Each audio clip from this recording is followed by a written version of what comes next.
Ekstremni vremenski pojavi, poplave, žled, suše zahtevajo prilagoditve.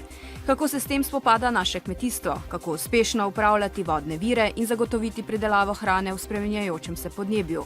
Odgovori v oddaji Tele M v sredo 26. februarja ob 20:05.